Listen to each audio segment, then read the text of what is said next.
Welcome to another edition of the Mail Time Podcast. Today I am joined by U.S. Army veteran Josh Devereaux. He went viral last week with his biting criticism of Khan Mazig and his commentary on gun control in the United States.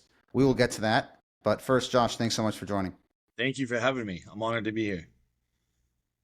You mentioned in your video you have Israeli American background. You served in the American Army, Yeah, not in the Israeli Army. correct. We should also mention this is the 81st anniversary of D-Day. That's right. Um, And the Six-Day War was yesterday too. right, big Yeah. heroes. Why don't you just tell the crowd a little bit about who you are and your background? Sure. So I was born to a Jewish mother and a Gentile father. So he's from England. So I like to quip that I got the blood of the Maccabees and James Bond. um, my mom used to live on Kibbutz Ginnigar in the 70s, shortly after the Entebbe raid, actually. Um, So anyway, past all that, I was in the United States Army. I was a airborne infantryman with the 82nd Airborne and deployed to Afghanistan in 2012. After that, I was a police officer for 5 years with the Houston Police Department. Always been involved in martial arts since I was 18.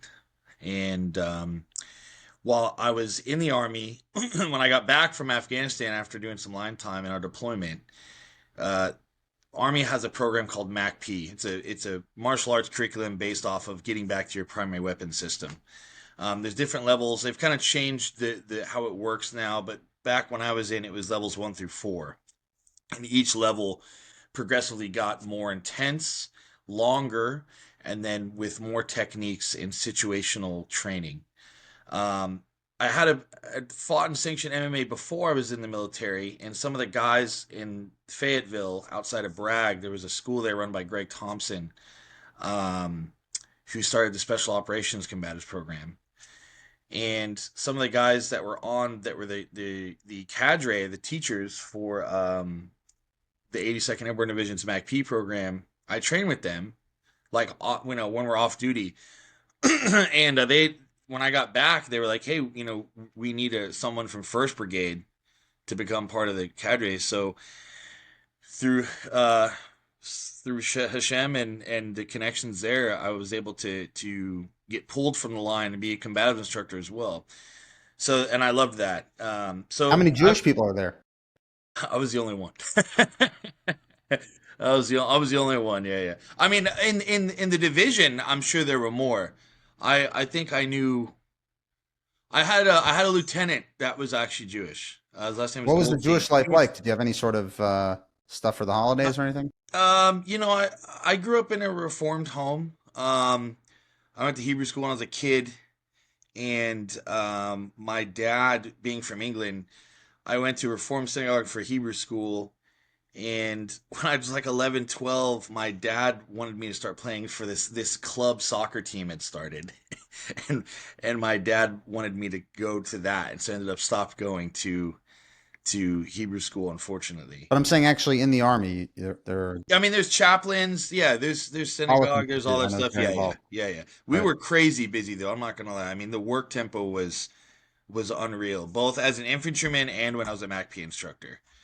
So we were constantly having classes or teaching, some officers' wives on our off time. They wanted to, our NCOIC wanted to do all kinds of things. We ran tournaments. We still had to keep up with our daily or weekly or yearly training benchmarks that we had to meet to be relevant. You still have to jump. So I mean, Army, anybody that's been in the military, especially the Army Marine Corps, you're constantly busy. So I was stretched thin for sure.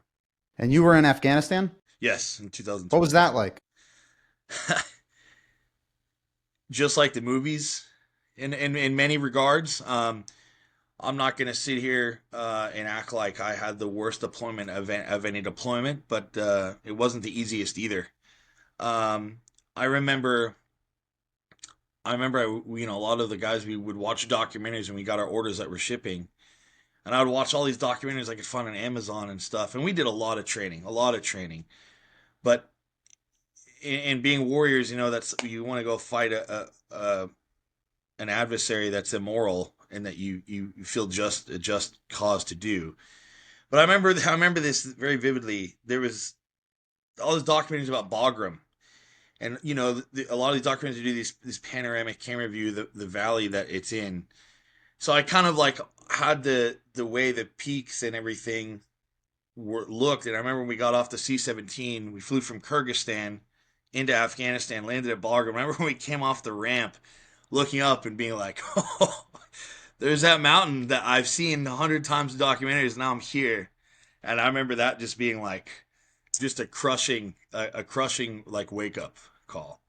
Afghanistan's a crazy place. Are you It's that. nervous? Yeah, we were nervous. It's funny. And other guys will say the same thing. When we got in firefights, or when it was time to perform, I focused on performance. I wasn't scared then. But during lead ups, of course, we would get nervous and worried. I remember my least favorite thing would be when we had to do these kind of reverse echelon movements to clear for IEDs. Just walking for kilometers and kilometers looking for IEDs on Highway 1. And it's like, look for disturbances in the ground and all these different indicators of what could be where an IED was placed. And it's You're like looking walking with on, your eyes. yeah, just your naked eyes. And we would So the start second sometimes. you find it, it could blow up in your face. It's a crazy thing. I remember just thinking, we are just praying. I hope I don't get blown up, or I don't feel any pain if I do. It's like walking on Mars. You can't, unless it's very, very obvious, and the guys did a really poor job. They would put a lot of stuff in culverts, but the pressure plate IEDs are really rudimentary. They're kind of archaic, and it's just like, Well, they take advantage of the fact that it's so hot, right? So they're able to put yeah. I mean, it and the down. ground looks, it's non-discernible, the difference. So You what's know. it like when you're sitting here now in America and you watch what's going on with the IDF in Gaza? What is your combat experience from Afghanistan lead you to think about So the IDF Gaza's conduct? urban. In Afghanistan, it was more like traditional, like open type fighting.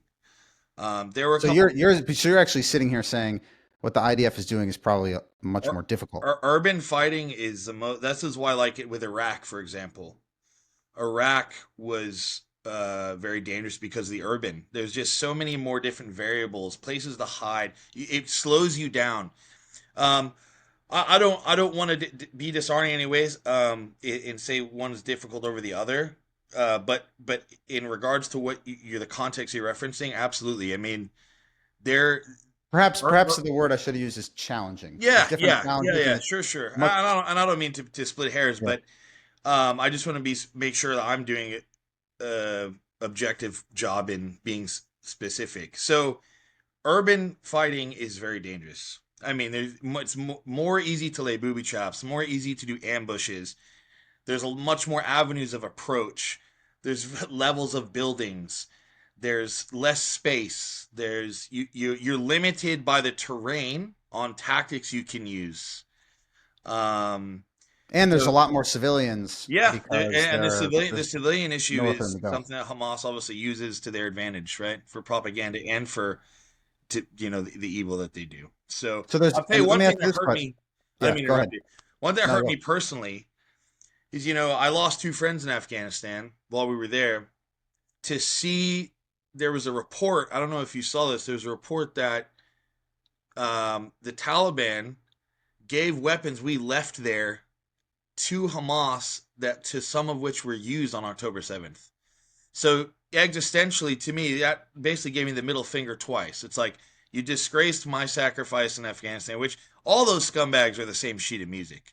Hamas, Taliban, Al Qaeda, ISIS, And you're Haqqani. referencing and when you say disgracing your sacrifice, you're talking about Biden's move to Yeah, leave yeah. Afghanistan and All leave all those that guys, weaponry. even the generals that agreed, that didn't get up and say that that's the way to do that is not okay. When we would get in ticks, which is troops in contact, when we get in firefights, and if the battlefield conditions allowed for it, we would do this thing called BDA, which means battle damage assessment. Which basically we go and if we're able and it's safe to do so, we go and look at the results of a firefight we've been in. And when we could find the guys that were killed or they left equipment like dirt, a lot of that Taliban uses dirt bikes a lot. And they would have these little sacks on the back with these RPG-7 warheads, there's a couple of AKs or whatever. We would put it all in a pile and we would put white phosphorus grenades on it and destroy it so they can't use it again. So like to just leave all these weapons and all this equipment staying. Billions of dollars worth of equipment. Yeah. Right. And and then we just leave it, and so they have a complete control over the country again. The Taliban complete control of the country again. Women have less rights. It's a terrorist organization. And then so you disgrace that sacrifice, and then on top of that, some of the weapons that we left they gave to Hamas to use on October 7th. So existentially, for me, you're giving me the middle finger twice. And so it's very maddening the way the government, you know, did all that. But all of a What was sudden, going through your head when you saw the disengagement from Afghanistan and the fact that people were killed and abandoned it was by? actually my regiment too that was there at Bagram when that explosion happened, killed the 13. It was my regiment. It was my brigade that was there, the 504th, and I still talk to one guy. His name is Stephen Branch. He was there. He was in my place. He didn't deploy with us because he had some stuff going on, but he was there and we talked about it a bit. But I just couldn't believe it. I couldn't believe it. I mean the way government makes mistakes like that. I don't even know if I can call it a mistake because that's taking into account intentions. It was just reckless and disgusting. You know, and You personally felt offended by it. yeah, of course, absolutely, absolutely, yeah. So let me ask you this: when you see the well, first actually, IDF is missing so much equipment. There's fundraising, everything like this is going on. Can you talk a little bit for the listeners about what your equipment looked like when you went to Afghanistan? Did you have to fundraise for mommy and daddy No, to beg for a no, helmet? Were you no, missing no. By the way, boots? thank you for what you do. By the way, I talked to Just trying our Yakov. He best. looked at your stuff. No, man, you're sprouting where I'm a big believer in the principle of sprouting where you're planted, and you're doing some amazing mitzvahs for sure. Listen, and I'll say this. It's because they have the much harder job, and the least we could do is, and also I would hope that somebody if I were in the other shoe, that someone would stand up for me. Yeah, And to of me, course. it's immoral and unethical to send young men and women to the front lines with expired equipment, especially if you know it and there's something you could do about it. But people would say, oh, there's problems in every army. It's not just unique to Israel. And so I just want to ask, as someone who was in Afghanistan, were you fundraising for basic equipment? No, not at all. There is a few things I spent out of my own pocket that were like tertiary pieces of equipment, just that would have made me a little more better off. But like the stuff that the IDF has had to deal with, I couldn't believe it. I mean, Yakov and Gabby, when they were in, I was talking with Gabby's mom and sister to help get them body armor for God's sake. I was like, I remember thinking to myself, you guys don't have plates? You don't have level 4 Oh, plates? of course. I mean, look, there's first of all, and they're giving plates that are bent. They're plates from 1997, Wow. and they don't even I have. wouldn't even trust that. I wouldn't feel confident going into Of course not. Well, first of Yeah. all, the manufacturer says explicitly do not use that, but of course they were still sent in. Yeah. My I want to ask just because this is a unique opportunity for many of the listeners, especially those who've been paying attention, and we're talking about equipment and what the U.S. Army has versus Israel. If you went through a serious incident, I think you called it a tick, would in your helmet say withstood shrapnel or got dinged up or something? Was it fairly easy to get a new helmet and get equipment that Yes. worked? Yeah. I mean, I didn't have that happen to me personally, but yeah, our supply NCO would go through the proper um, avenues to get that replaced immediately. And what were you instructed about the longevity of a helmet and body armor? The Department of Defense, and along with those manufacturers, I can't speak to each piece of equipment, but for example, our body armor, it gets X-rayed before it gets issued, if I remember correctly, and then it gets X-rayed when we turn it back in. So Wow, these are such groundbreaking concepts. Now, yeah, and you should know that I know that it was proposed internally with in the IDF to actually bring portable X-ray machines to the field because they hadn't been X-rayed on the way out and on the yeah. way in. And for whatever reason, people in a certain division in the army rejected this. And What is the reasoning behind that? I think that at this point, once you've already opened the can of worms and you've failed so many people, and listen, there's dozens of soldiers that were killed in bad equipment, and the equipment played a role in Yeah. their death. And once you start opening up that can of worms, you all of a sudden have to say sorry. You have to confront the families. You have to acknowledge there's a problem. And part of it's actually acknowledging that you have that problem. And it's one of the great scandals in the history of the state of Israel. And it's yet to be fully uncovered. And we're Yeah, working on it it. But pisses me off. That yeah, pisses me off. it's like, If my guys, if we lose a fight, I don't want it to be because of equipment. I want it to be because we made a big mistake tactically, or because we didn't prepare properly. Something that's in our control, not right. because I'll tell we you a didn't story on execute. October. So I'll tell you a story on October 7th there, in the Kisufim kibbutz and army base. There was a soldier who's spending a pretty good amount of time in the intelligence base there.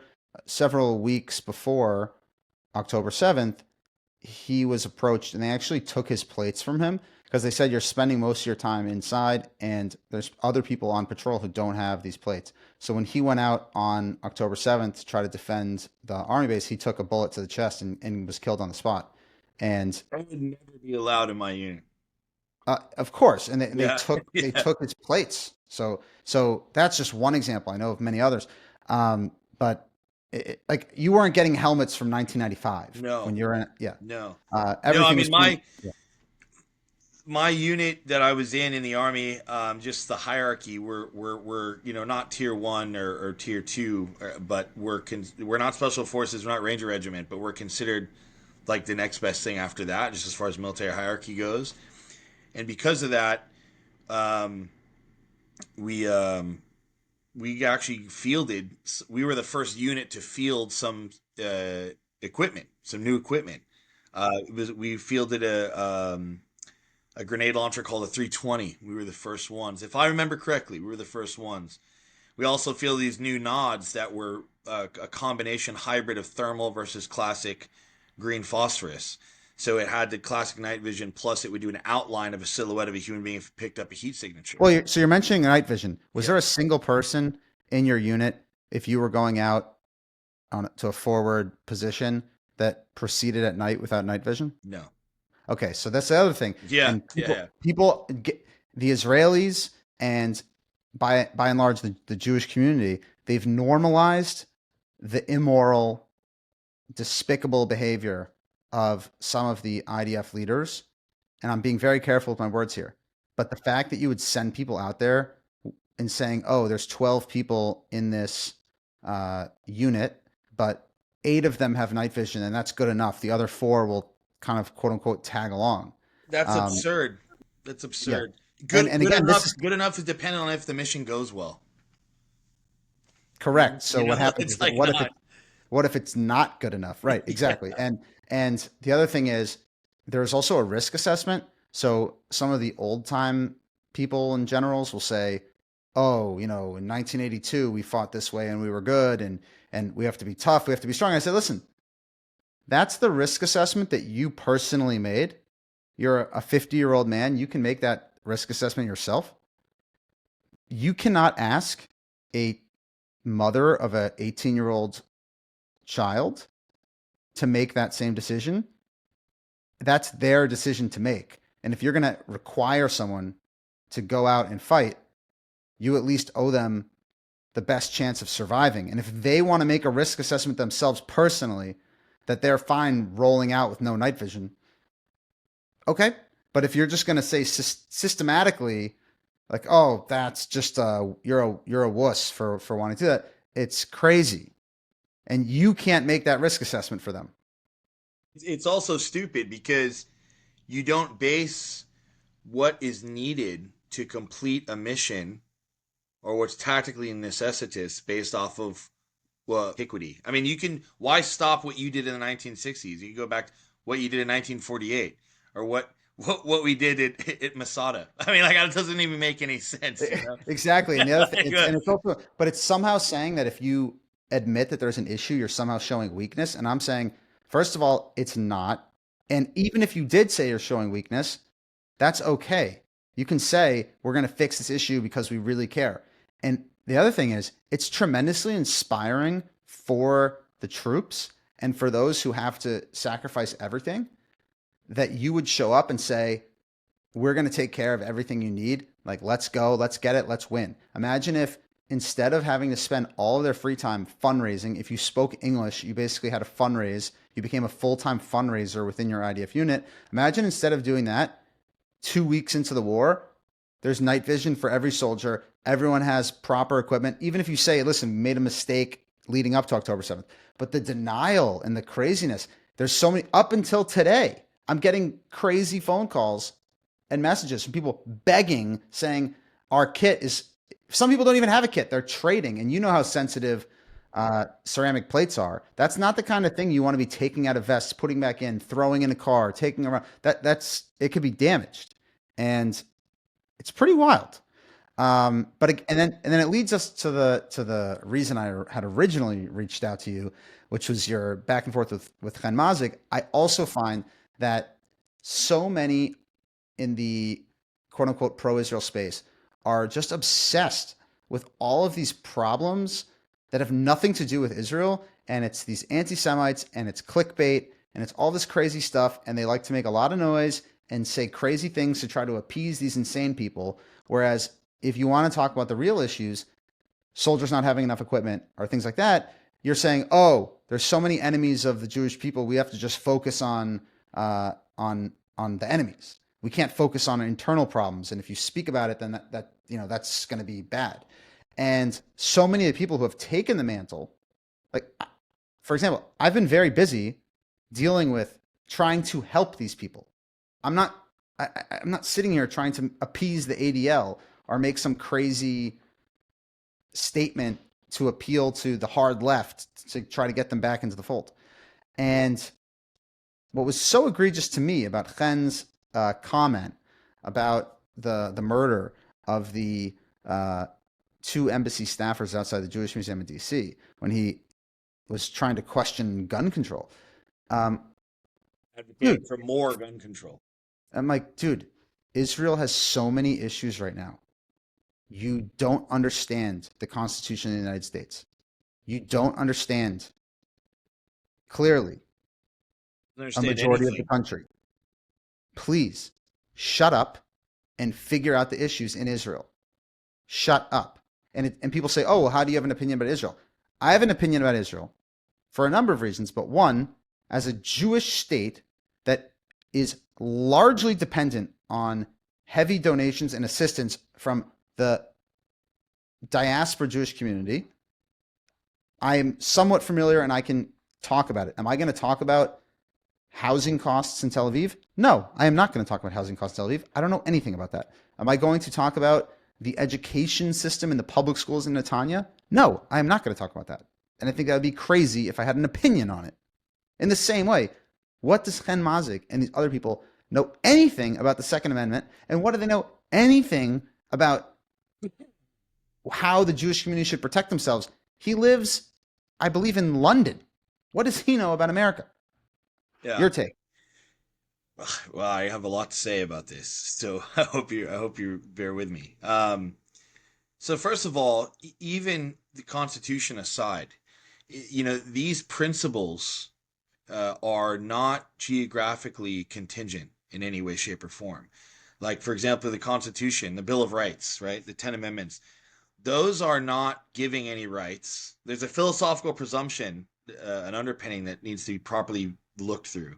They don't give rights; they affirm rights. these are transcendent ideals that come from Hashem, that you can defend your life and your property. And all rights technically are property rights because you own your body. You can protect your body, your family, and then your external property. So I don't care what one person says. I don't care what a collective of persons says. You sequentially make more additions to an opinion that doesn't make it any more valid or true. So someone saying that we need more gun control is like saying a square triangle to me. I this comes from God, and I think I wish Israel also had something like a Second Amendment. The Bill of Rights is to tell the government what they can't do, not what you can do. It was these presupposed like the sky is blue, and that's a really important philosophical underpinning that I think gets lost sometimes. When my buddy of mine sent me that Hen Mazik thing after two Jews are murdered in the United States outside of a museum for being Jews. And by the way, I'm just going to read it because I apologize. It goes, it is disturbing that 2 days after an anti Semitic murder, the conversation in the Jewish community is more about arming ourselves than about regulating guns. Elias Rodriguez's anti Semitism would have been far less deadly if he hadn't had access to a gun. That's what he Yeah. said. You'd think, like I said in my video, you think they'd just make murder illegal.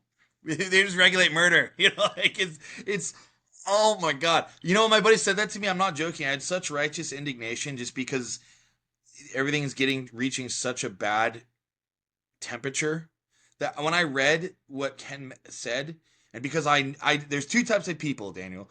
There's those that theoretically know, and there's that experientially know, and then there's those that have both.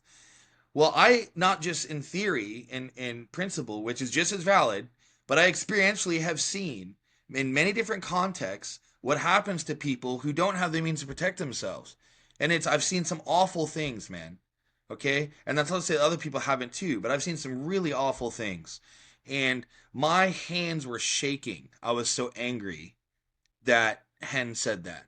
I was like, the fact that a fellow Yehudi, that his immediate default position is to is more gun control when that's what happened instead, and he's got a giant microphone which comes with a lot of responsibility, and he should be a better student of history, of logic, of morality, of I mean this is not halakhically consistent, you know um I also think it's just a very stupid yeah. approach to Israel advocacy, if you want to call it that. No. This And has he's nothing also to speaking about the do. United States too. It's not even about what I mean. It's like the context he was applying that to. He meant gun control in the United States. Or at least I presume. Yeah, and the other thing is that it, it, it why do people think that's a strategically wise thing to say in the context of defending Jews? That we have to sit here that it actually puts some fault on the Jewish community, saying, well, if only you'd done more to regulate guns You're and right. to It's try like to this strip weird people backdoor of blaming. right. It's a backdoor If blaming. only the Jewish community had Yeah. been more progressive, then maybe this would have been less deadly because the Jewish community is kind of advocating for wide scale access to Yeah. guns That's an excellent point you make. for That's another for angle of criminals. irresponsibility. Another angle of the irresponsibility of his use of his megaphone. I mean, any message that is the opposite or antithetical to Jewish self empowerment, Jewish self protection, Jewish self reliance, and becoming stronger and better and more independent is needs to not be And happening. actually, I just want to read something here, which I was looking back at some of his old tweets. First, I'm going to start with Bassem Naim, who is the spokesperson for Hamas. Okay, and he was interviewed, and after October 7th, he said, "quote Hamas has expressed its position clearly. Our goal is to end the Israeli occupation and establish a Palestinian state.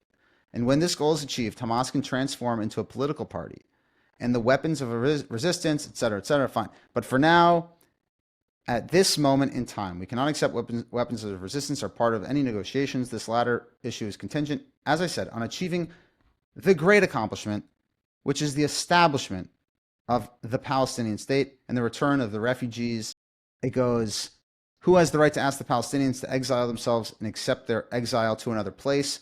Certainly the Palestinians have been resisting, sacrificing, and paying hefty prices for 76 years in order to take root in their land and remain there. Therefore, any departure or expulsion of any Palestinian, whether a leader in Hamas or the Al-Qassam brigades or any other Palestinian citizen, cannot be accepted. Now, I want to go to what one of Chen's tweets from a few years ago, which strikingly sounds quite similar, which is in itself should be pretty troubling. He said, and give me 1 second to pull this up. We can't ignore Palestinian national identity and desire for a state of their own. If we are serious about solving the conflict, we must address this issue. Ask yourself before commenting. Do you support the right of self-determination for all people or only for Israelis? And the other thing that he said, and this is, That is, you know, wait. Here's the other one.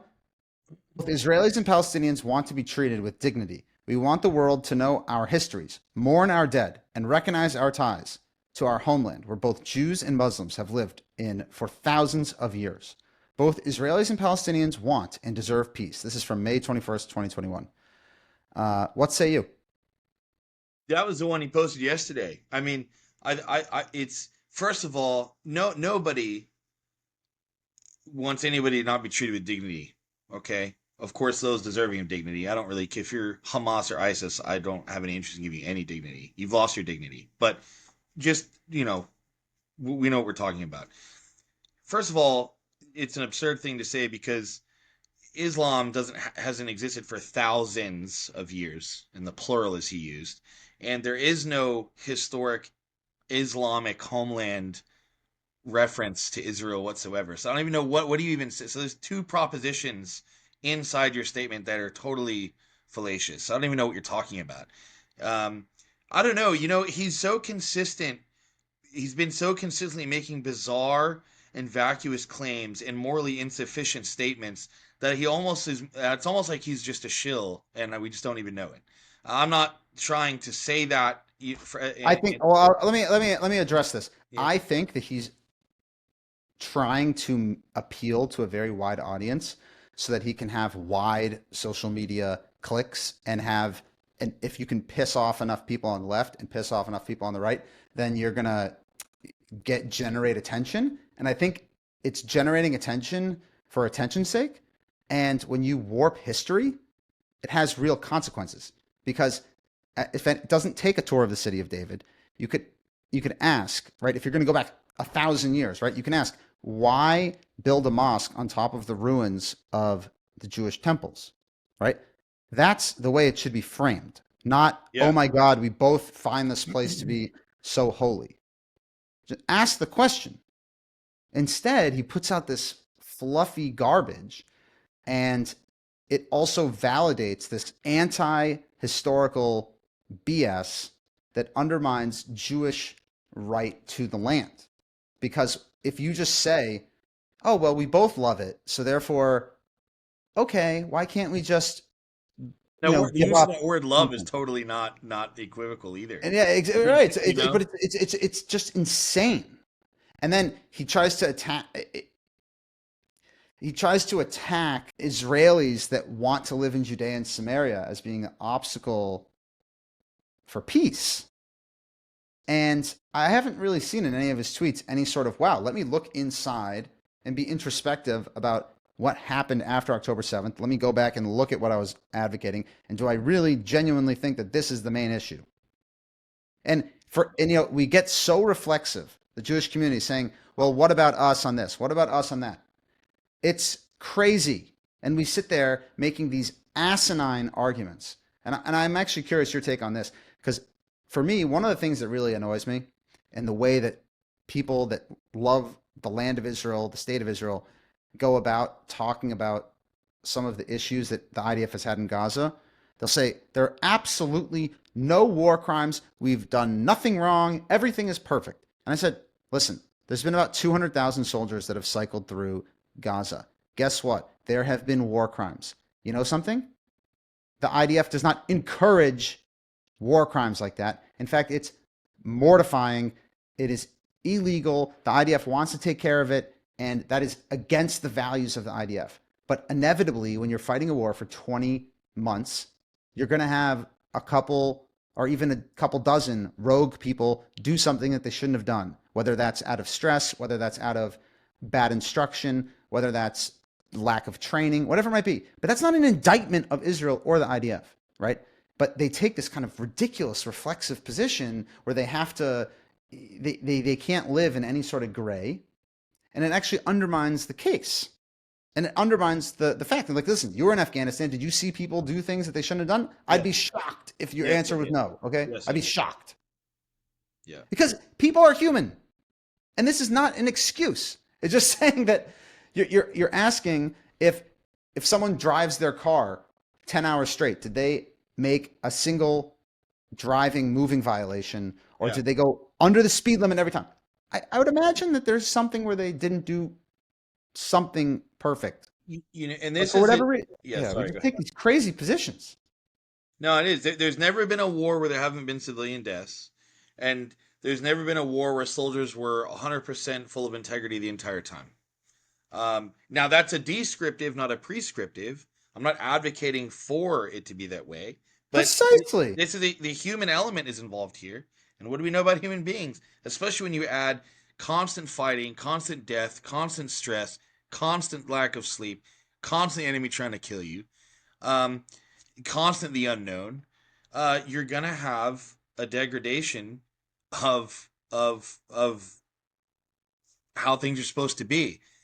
People sitting in an ivory tower making these armchair quarterback judgments don't get it.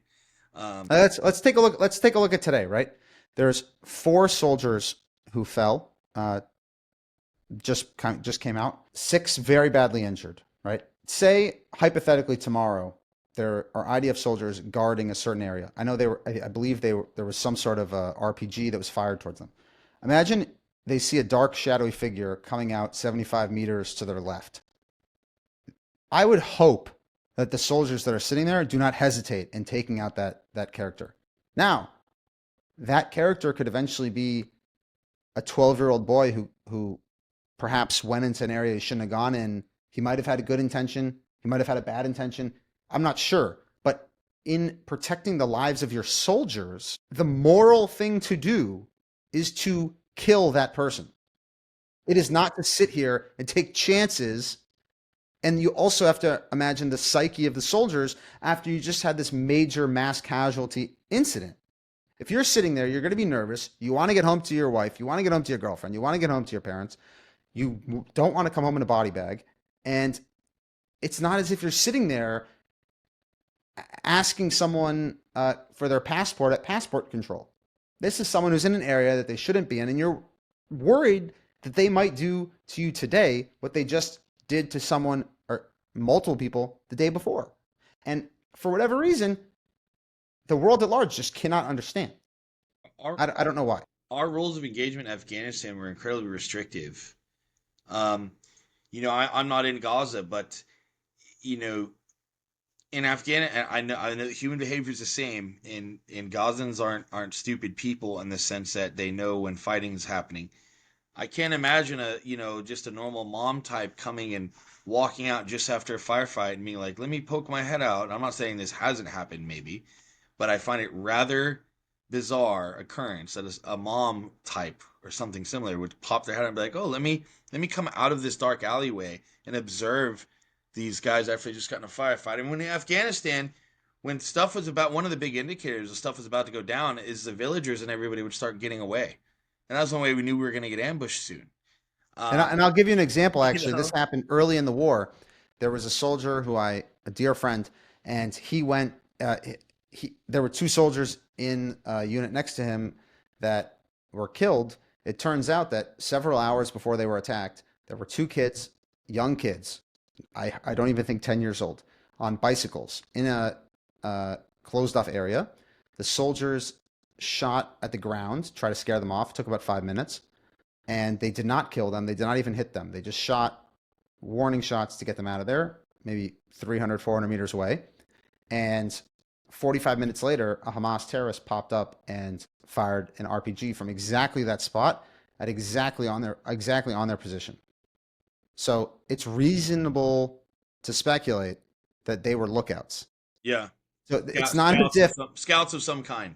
correct. It's a reasonable conclusion, not not a wild conspiracy theory.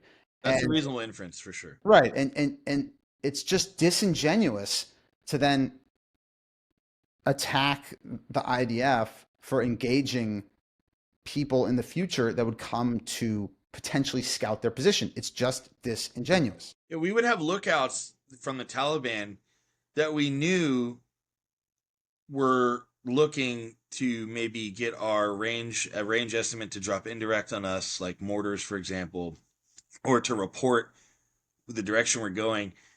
And they became very intelligent about our rules of engagement, that if we couldn't see a visible sign of a weapon, we couldn't engage, even though 99% assurance that guy is Taliban and he's looking at us after a ticks just happened, and he's 100 meters off standing on top of this little bridge or whatever.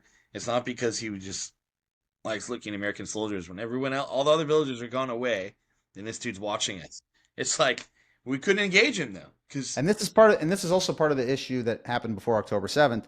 So many of well, Hamas was observing the border. They were sending people up to do all sorts of crazy things, and they knew that the soldiers were not allowed to engage, yeah, they which take also advantage of does that something, stuff. and it does something to the psyche of the soldiers because they're sitting there saying, and I know this from speaking to many dozens of families whose sons fell on October 7th, that there were complaints saying that they felt like they were sitting ducks and that they're having either gunfire at them or people trying to potentially kill them in other ways, and they have to fire tear gas. So the question in terms of the psyche is, why are they allowed to fire at us and we're only firing tear gas? Or potentially you could go to jail for the rest of your life, or for not the rest of your life, but for many, many years, if you were to fire and kill someone, and it wasn't within the rules of engagement. There was one soldier in particular, I spoke to his father, and he had said to him, I will visit you in jail. I'd rather visit you in jail than visit you in a grave. Unfortunately, his son was killed on October 7th, but it was a conversation the parents had to have with the kids when they were getting these insane rules of engagement. And it has an impact, and it also emboldens the enemy. The enemy will see what you do with your TTPs, your tactics, techniques, and procedures, based off of little pieces of inertia they give you to see what if you have an MO, you have the same response, then they're going to act accordingly. And people don't realize how scholastic modern warfare actually is. Um, it's not just it's very nuanced, um, and people just don't understand that. To try to make the best possible outcome of a smoke and mirrors, murky, crazy situation, especially in an urban environment like Gaza, they have no idea. Uh, and it's very frustrating. And you know, back to Hen, the fact that his what is also a complicated situation, again, to not support the IDF, to not support proper equipment, and to not support Jews having empowerment and self reliance, is all in the same direction of a mistake, an egregious mistake. Um, I don't, I wrote him one time. Of course, I never thought he would read it. I'm not, I almost feel guilty in your opening statements. You said my video went viral. I, um, I had many people for a couple years now that were like, Josh, you have a resume, you're smart, you've done a lot of things, you're both a military and a first responder, you're a Jew, you're in America, like, all this kind of different aspects. And they're like, Josh, you need to do something. You need to speak up. You should make content, blah, blah. And I'd always be like, no, I don't know that I want to do that. I don't know. I almost feel guilty that I haven't. But after Well, seeing, you're welcome. You're welcome on the podcast anytime. oh, I appreciate that, man. We'll have to do it again. And, after I saw what happened in DC, and I haven't been surprised. I may jump around here, but I haven't been surprised at Well, I anti-Semitism agree with you. lately. Based on my history, anyone who says they're surprised about Yeah, this I'm like, what hasn't been have paying you like? attention. Welcome to day one of being a Yehudi, man. Like, have you not read any history? Like, you're surprised at this spirit of Amalek and this like demonic, nonsensical hatred of Jews to blame for everything. Wake up! What rubric do you look through? And Hen doesn't. One of the reasons I got so mad about the more gun control thing, it's like the Holocaust was not that long ago. Look at this. Look at this. Okay, the Gun Control Act in the United States of 1968 mirrored almost in some sections of it. It directly copied word for word the Nazi Weapons Act of 1938. There was a Democratic senator. His name is Thomas Dodd. His dad was a prosecutor at Nuremberg, and so he got access to the Nazi Gun Control Act of 1938. He got the Library of Congress to give it to him, and copied it for the 1968 Gun Control Act in the United States. And so it's like Hitler did that, so then he made provisions so then no Jews could have weapons, as well as registration, and then you see what happens time and time again in history when people can't defend themselves. And the fact that his MO, that Hen Mazzig's MO, was anything but become stronger, better, more empowered, it's not a Jewish principle to outsource your protectionism. It's not a logical one. It's empirically inadequate. And, I wasn't trying. Some people, the overwhelming majority of people thought it was amazing and they were thankful. I'll tell another story in a little bit that was really beautiful. But just to be trite, because a lot of people confronted him that were upset about this. And to be trite and not realize, like, dude, you're advocating for something that's going to just get more people hurt. He made this stupid picture. I don't know if you can see it because of the light, but he said, the lighting's too bad, but he said, they said I need arms. I delivered. Check out these Jewish guns. And it's him like doing rope curls at the gym. Who said that? Oh, God. That's a screenshot of it. You can't see it because of the lighting, but it's just like, dude, this isn't funny. There's 2 Jews dead on outside of a museum. It's not funny. You're advocating more gun control? And because instead of just being accountability, look, I make mistakes. I made a lot of mistakes in my life, but this isn't funny. And the next day, you make a picture saying they said I needed arms, so check out these Jewish guns, and you're in the gym, bro. That's cringe, man. It's really disgusting. It's not funny. Have a conversation. He's blocked. I never even went to his page and made any comments. I was not trying to just get click. I'm not interested in a popularity contest. I'm interested in making people better, making Jews safer. He blocked you, you said? What's up? Did he block you? Yeah, he's now blocked me. So I don't know. I don't know. He made it to where I couldn't make any comments because I would just go and look at like what's he posting now, Because a lot of just like you did, how you started posting his tweets yesterday. People have since I made that video every day. People have been sending me like, look at this cringe thing he said. Look at this cringe thing he said. And so I would just go to look just to look. And then I went yesterday. I'm blocked. So I was just like, bro. You're welcome to the in my video. I wasn't overly mean. I wasn't trying to be mean. I was trying to say, hey, wake up. You have a dialogue.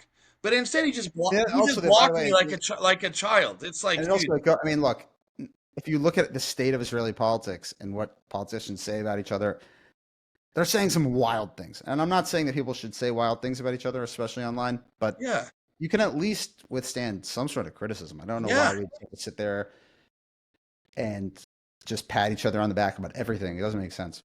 No. This is an important. I saw a video with the firebombing in Colorado with the Molotov cocktails. I saw a cell phone video footage. I can't remember this just the other day, and it was one of the ladies recording. And she said in the video, "I wish I had my gun on me. I would take care. I could." I don't know what. I'm not gonna quote her. I can't remember. She said, "I wish I had along the lines of she could take care. If I had my gun, I could stop this right now." Honey, why don't you have your gun on you? And that's where my concern is, right? What is in Tractate Sanhedrin 72 or something like that? It says if someone comes to kill you, rise up and kill them first. My interest is that the presumption in the rise up and kill them first. What does that presume, Daniel? That you have the intestinal fortitude, the means to do that, and the ability to do that. In that area is where I feel called to encourage and advocate and teach so that you can actually do that. And those principles are just based off the Torah. And I want to help Jews and good people be able to have the means and ability and training to do that. And part of that is also educational and confronting narratives that are not going to be beneficial for us or anybody. I want Israel to have a second amendment type of thing. I wish it did. Um, but diaspora Jews need to wake up. I don't. It's not going to get safer. It's not going to get better. And like I said, I was a police officer, and I mentioned in my video, look at Uvalde. Here's something they don't want to. A lot of people don't know about. When I was a police officer, the way the HPD worked is there's districts and then your beats. Think of the district as a pizza, and then the slices are the beats. And it's a mileage area, it's very big. There were many times where I was the only officer during my shift in my entire beat. So if something seriously went down, I'm not going to be able to get there until either you're dead or you've been victimized.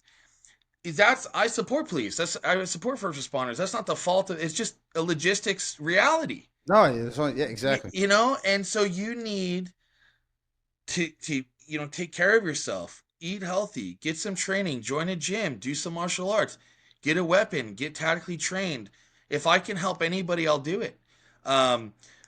Everything I said on my video was sincere. I want to sprout where I'm planted and then draw that circle larger and larger.